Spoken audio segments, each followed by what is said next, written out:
Pertanyaan berikutnya yang banyak sekali terlontar kepada al-fakir, apakah boleh kita menjenguk orang non muslim yang sedang sakit?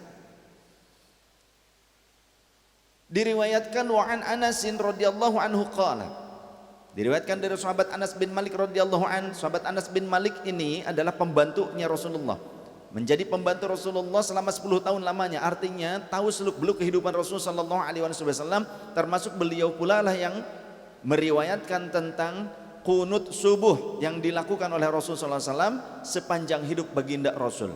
Sedangkan kunut yang sebulan itu isinya kunut la'natan, sedangkan kunut yang isinya permintaan hidayah dan kebaikan tak pernah Rasulullah meninggalkannya sampai beliau wafat. Sehingga dalam hadis yang sahih dinyatakan, karena Nabi sallallahu alaihi wasallam qanata syahran thumma tarakaha, adalah baginda Rasul pernah kunut 1 bulan kemudian beliau meninggalkannya. Kelanjutan hadisnya, fa amma fis subhi lam yazal yaqnutu hatta faraqad dunya, adapun kunut di waktu subuh Rasulullah tidak pernah meninggalkannya. Setiap sholat subuh Rasulullah melaksanakan kunut dan Rasul tidak meninggalkannya hatta faraqad dunya, sampai beliau wafat. Haditsun sahihun, hadis yang sahih.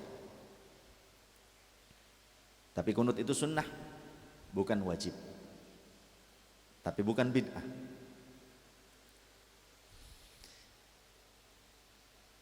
Dari sahabat Anas bin Malik menceritakan bahwasannya kana ghulamun yahudiyyun yakhdumun nabiyya sallallahu alaihi wasallam, ada seorang pemuda Yahudi yang pernah menjadi pembantu Rasul sallallahu alaihi wasallam. Famarida, maka ternyata pembantu tersebut, pemuda Yahudi tersebut sakit. Fa'atahu an-nabiy sallallahu alaihi wasallam ya'uduhu, maka kemudian apa yang dilakukan oleh Rasulullah? Rasul datang menjenguknya. Faqa'ada 'inda ra'sihi faqala lahu, dan Rasul duduk di dekat kepalanya seraya berkata kepada pemuda tersebut, aslim, yuk masuk Islam, tanpa ada paksaan. Bahkan di dalam kitab Fathul Bari dan beberapa riwayat yang lainnya, Rasulullah mengatakan, ya bunayya ittabi'ni, wahai anakku yang kusayang. Seolah-olah seperti itu, ikutilah aku, aslim, ayo masuk Islam, ikuti aku. Maka fanadhara ila abihi wa huwa indahu, si lelaki tersebut, pemuda itu menengok ke arah ayahnya di samping yang lain. Faqala, maka sang ayah berkata, ati' Abul Qasim, taatilah Abul Qasim, ikutilah Nabi Muhammad.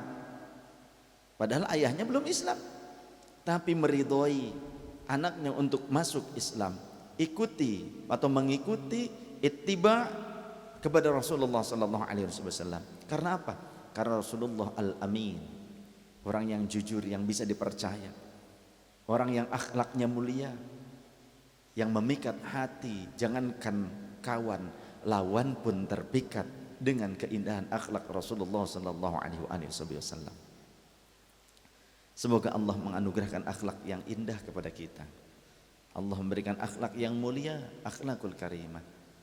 Walau tak sesempurna Rasulullah, tapi setidaknya Allah memberikan kekuatan kepada kita untuk terus menjadi lebih baik dan lebih baik, mengikuti akhlak sucinya Rasulullah sallallahu alaihi wasallam. Amin ya rabbal alamin.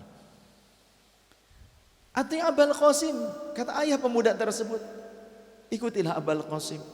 Fa'aslama, maka kemudian pemuda tersebut masuk Islam. Dalam riwayat yang lain, pemuda itu kemudian menengok lagi ke arah Rasulullah dan menganggukkan kepalanya, tanda ia setuju mengikuti Rasulullah SAW. Kata-kata Rasulullah, karena kata Rasulullah SAW, ya bunayya ittabi'ni, wahai anakku yang kusayang, ikutilah aku. Maksudnya Islam. Maka lelaki tersebut mengiyakan, dan Rasulullah SAW kemudian mentalqinnya dengan syahadatain, asyhadu an la ilaha illallah wa asyhadu anna Muhammadan abduhu wa rasuluh. Fa kharaja an-nabiy sallallahu alaihi wasallam, maka kemudian baginda Rasul beranjak menuju pulang, keluar dari rumah pemuda itu, wa huwa yaqulu, dan Rasulullah sallallahu alaihi wasallam halnya mengucapkan, alhamdulillahilladzi anqadhahu minan nar. Segala puji bagi Allah Subhanahu wa taala yang telah menghindarkannya daripada api neraka. Rawahul Bukhari, dalam Sahihul Bukhari nomor hadis 1356.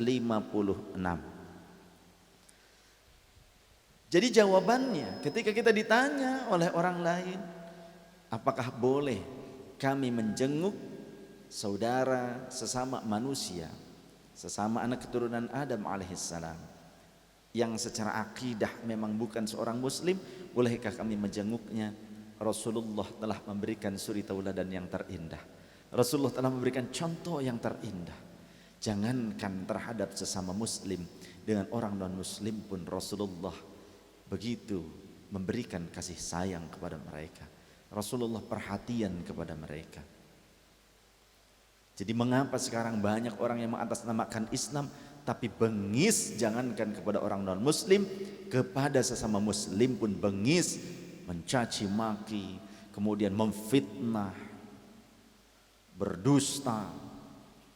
Masya Allah. Na'udzubillah, thumma na'udzubillah. Semoga Allah menghindarkan kita dari perbuatan-perbuatan buruk, dari akhlak-akhlak buruk tersebut.